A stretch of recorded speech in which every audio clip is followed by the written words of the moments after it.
We have already put out a guide for this season. However, as you know, the seasonal model this season is not like how it was in previous seasons. Today, guys, we're going to be talking about week 2. Everything from hidden chests to elemental attunements, as well as the legend version of Savathun Spire. Now, to start things off this week, guys, talk to Eris. You'll get a new cutscene with lots of crazy lore implications. Then, you'll need to interact with the ritual table to choose an elemental attunement. Now, your decision will impact your initial rewards, that being which card you get. Though keep in mind, you will ultimately be able to attune with all elements eventually. Now, from what data miners are saying, you will not be able to get a new attunement until every 2 weeks. I have no way of confirming this. I'm under the assumption it's going to be one each week, but we have folks come by the stream who said it was data mine that every 2 weeks, you'll be able to pick that next elemental attunement, which means the elemental attunement that you choose here, guys, matters. Now, attuning with an element will grant the corresponding hive crystals additional effects and allow you to decipher additional minor arcana by picking up the corresponding elemental card in each seasonal activity. And we're going to talk about what these cards are and what they do here in just a second. Now, if you're looking to just match your attunement with the Surge, well, going on this week, we have Solar Surge, which means something like Solar Attunement would pair very nicely here. But honestly, guys, it really comes down to your build. If you're like, yo, I use a Void build every single day of my life, then you probably want to choose the Void Attunement. And the same for Arc. Now, this takes us back to the Bladed Path quest, step 9, which requires you to defeat combatants using your selected element's damage type in Savathun's Throne World or in seasonal activities. Defeating powerful combatants will grant bonus progress. Now, you can just go load up into a lost sector in the Throne World. Each kill with your attune element is 2%. You can also just do a run of Savathun Spire. Either or is fine here. But I will say the next step after this will require you to go to the Throne World and do a lost sector, which takes us to quest step number 10 for the Bladed Path. You will have to go to a specific lost sector and then activate hive runes with your attuned elements. Now, we're going to have locations of all of these runes for each lost sector here on the screen. If you attuned with Arc, you'll have to go to the extraction lost sector in the Quagmire.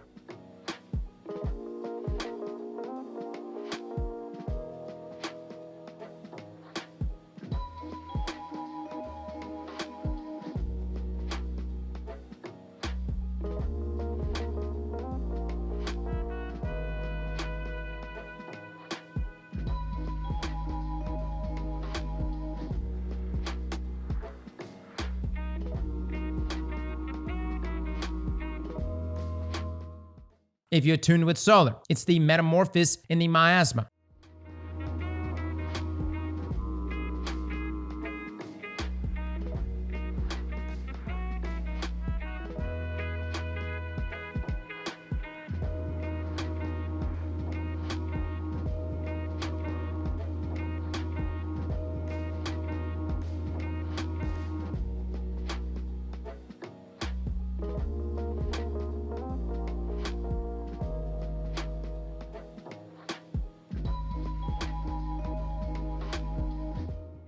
And if you attune with Void, it's Sepulchre in the Fluorescent Canal.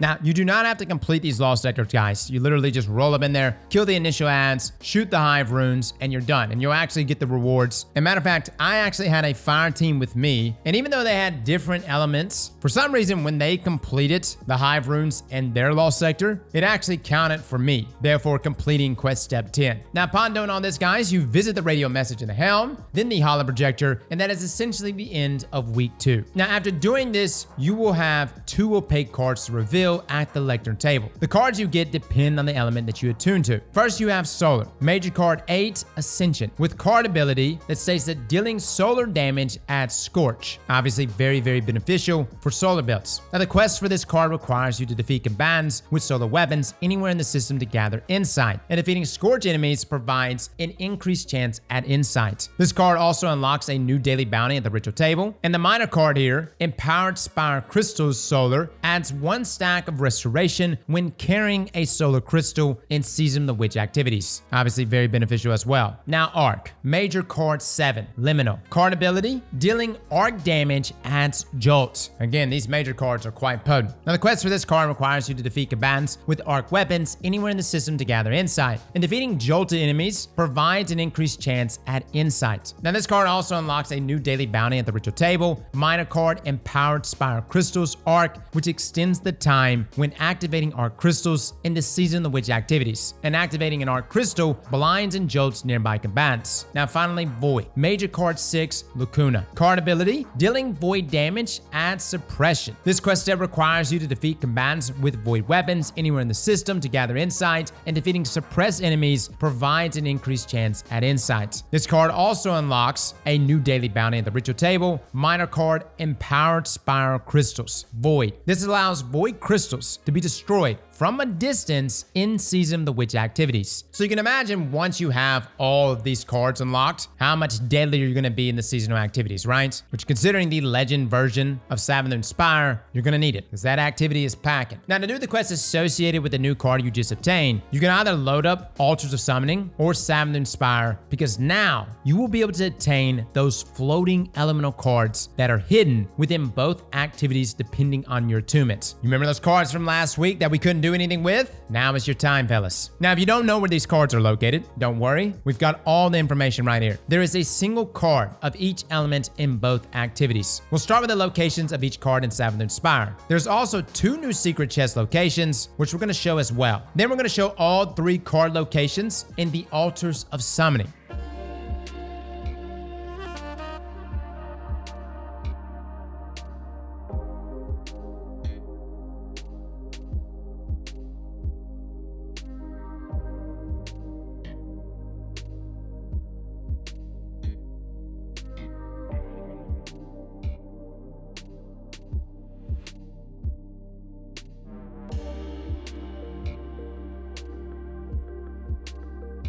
Now, these hidden chests throughout Savathun Spire actually changes week to week. Last week, we had to actually shoot Hive runes. This week, though, you don't gotta worry about that. No shooting of Hive runes. The first one is actually in this room right here. Before jumping across, guys, you actually just wanna head to your right. You're gonna see a little open doorway. And at the end of this hallway will be a chest. I know, very inviting, isn't it? Now, the moment you actually run up in here, the room locks you in. You're able to still pick up the chest, but you got the Dark Knight right here literally ready to kill you. And no, you cannot kill him. He's literally immune. My suggestion is either die or jump on top of this cheese spot. Kind of a tight fit. Maybe 2 guardians can fit up here. Now, after a period of time, that hive will despawn, allowing you to progress through the rest of Savathun Spire. Now, on to the second chest. The second chest is actually when you teleport to the elevator. And instead of you jumping across and going up, you actually just want to drop down. And you'll see we actually have to gain deep sight here. Interact with it, and you'll see these little small platforms sticking out of the wall just in front of you. Proceed to jump all the way up and then run through that gate. Now, if you try to go through this gate before doing this, you will not be able to get across. But if you have the buff, you will. Now, keep in mind, you do not actually have to activate the buff. Simply your teammates interacting with it will grant you and your entire fire team the buff, therefore allowing you to walk through. You'll be able to loot the chest and then go to the teleport point, which will take you to those 4 platforms to hop across, and onto the boss you go.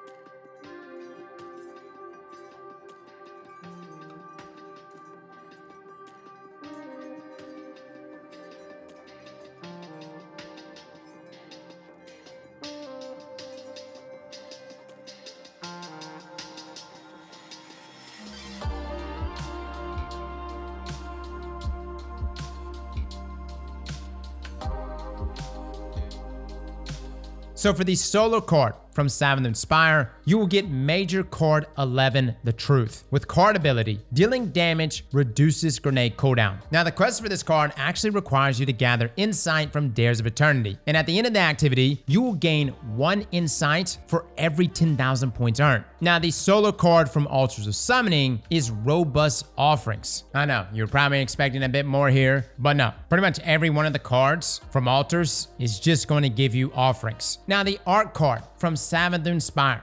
Major card 10, the Lie. Card ability, dealing damage, reduce melee cooldown. Now the quest for this card requires you to gather insight by uncovering hidden chests in Savathun's throne world. Deep side chests provide an increased chest at gathering insights. Now, it's my understanding, at least through my playthrough session, that inside of Savathun Spire, when I uncovered a chest, this did not count toward this card. Let me know if it does for you though, guys. Now, the art card from Altars of Summoning will grant you feeble offerings.